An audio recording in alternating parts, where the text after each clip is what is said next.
1950's Cleveland Browns. Number 6? Yes. A team from the 50s. I actually love the 50s Browns being on this list. I really do.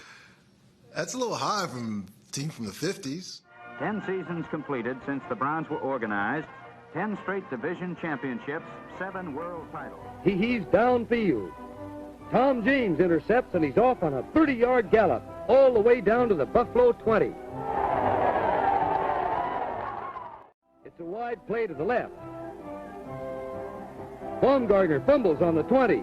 George Young scoops it up, and he's off on an 18-yard sprint to the goal. And Cleveland goes out in front, 14-0.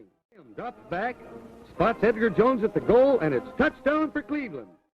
On a quick opener, Motley breaks into the clear, and he's off on a 29-yard sprint for Cleveland's 4th tally. And they take a commanding lead, 28. He's running roughshod through the Buffalo defense. This time it's a 31-yard gallop to pay dirt to make the score 35-7. But this time, Jimmy Still's pass boomerangs. Tom James intercepts for the Browns. From the 5-yard line, Motley takes the pitch out and, aided by good blocking, makes his 3rd touchdown of the day. And the score now stands 42-7 in favor of the Browns. Lou Saban picks this one out of the air, and he's off to the promised land for the final score of the game, as Cleveland wins the All-America Conference Championship 49-7. Ironic as it may seem, pro football's World Series takes place the first week of the 1950 season as the Cleveland Browns, champions of the All-American Conference, take on the defending kingpins of the NFL, the Philadelphia Eagles. 85,000 fans gets a thrill in the opening period as Cleveland's Don Phelps is long gone on a 70-yard scamper to the end zone.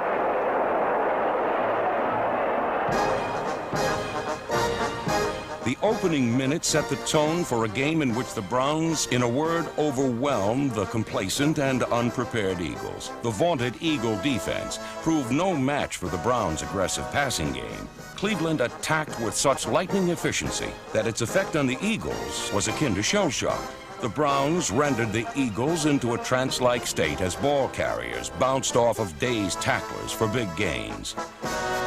In perhaps the greatest team debut in sports history, the Browns' rout of the world champions stunningly demonstrated they were not only worthy of the NFL, but they would be a giant of the league for years to come. Not bad for a Bush League team with a high school coach.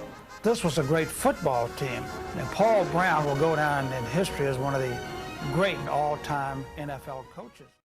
But Otto Graham proved that he was not taking a back seat to Waterfield. Otto fired a perfect pass to Dub Jones in the end zone. The Dubber gathered it in, and the Browns rooters really cut loose with the Graham faded back through to Lavelli.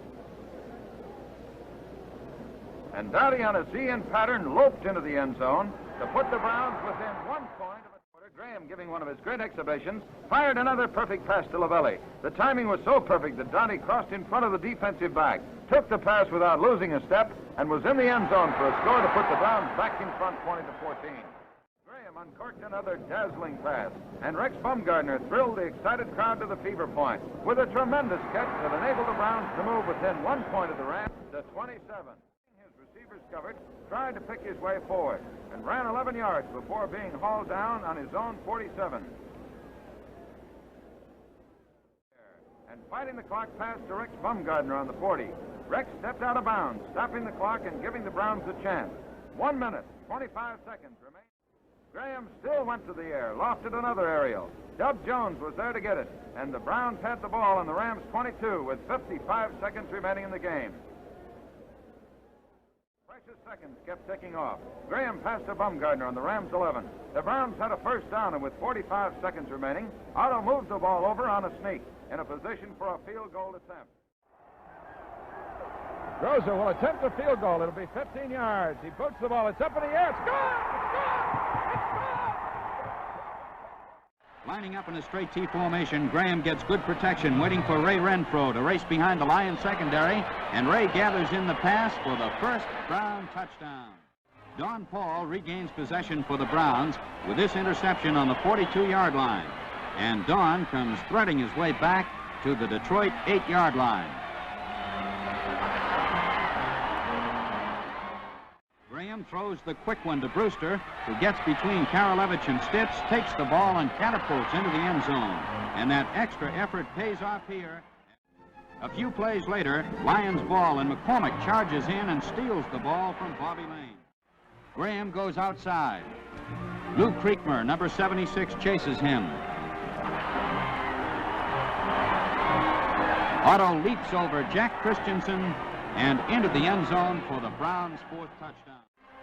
Lane throws a long pass intended for Dawn Dibble, but Walt Michaels steals the ball and makes a fine return to the Detroit 31. Graham hits the outstretched arms of Ray Renfro, who goes in for the touchdown that gives the Browns a 35-10 lead. The Lions' chance ends when Jug Gerard fumbles after taking a pass from Lane. Walt Michaels recovering for the Browns. Lane to the air once again, throws, and Ken Carnes leaps and grabs it for the Browns and starts to move. The speedy Carnes comes back down to the Detroit 13-yard. 2 plays later, Graham pitches out to Curly Morrison, who cuts sharply, digs in, and drives over.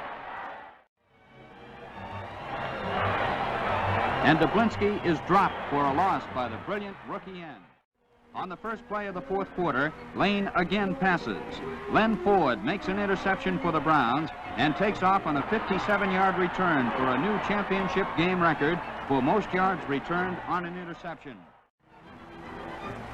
It's Hanulak again, and this time Chet the Jet goes all the way. The all-revealing slow-motion camera sees Norm Van Brocken's pass bounce off the fingertips of Skeet Quinlan and into the anxious arms of Cleveland's Kenny Kahn.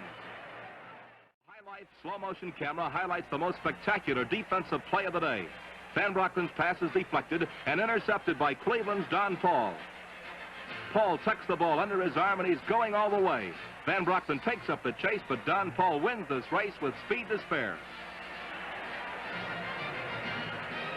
Thus, a potential Los Angeles threat boomerangs into a Cleveland score. Outside penalties cost the Rams 10 yards, and Van Brocken tries to make up the difference with a pass, but Van's toss is a total loss as Ken Carnes intercepts in the end zone. The highlight slow-motion camera gives us another look at the passing master, Otto Graham, as he performs to perfection.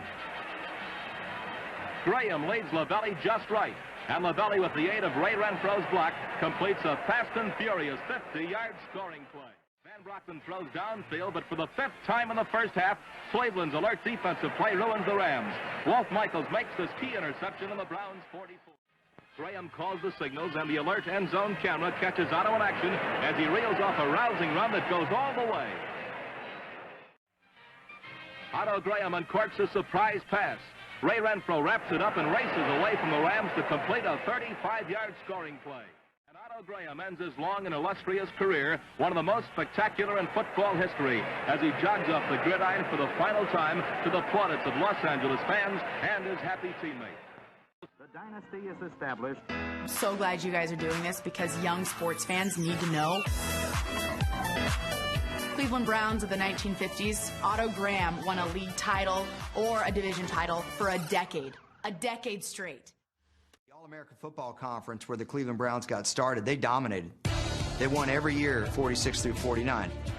Okay, so people blew it off. 1950, they come in the league in their first game. They hammered the defending champ Eagles 35-10. They were supposed to be a laughingstock from this minor league, and they came over and just beat all the best teams in the NFL. And the Browns had entered another championship, this one a cherished conquest in the National Football League. The Cleveland Browns dominating the NFL in the 50s is kind of like if Jim Kelly and the Houston Gamblers had come in and dominated the NFL in the 90s. The Browns of the 1940s and 1950s professionalized football. They professionalized coaching staffs. They professionalized passing games. Graham and Lavelli got together on this touchdown pass. They professionalized playbooks.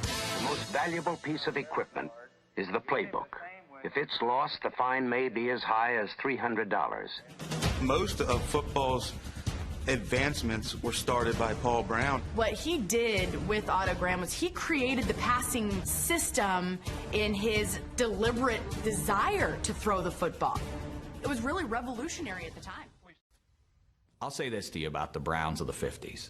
And what a day for Otto Graham. 4 touchdowns and 3 conversions. It's the same thing as Don Hudson. Don't forget about Don Hudson. Oh, no, I'm going to forget about Don Hudson. You know why I'm going to? Because he had the likes of me covering him.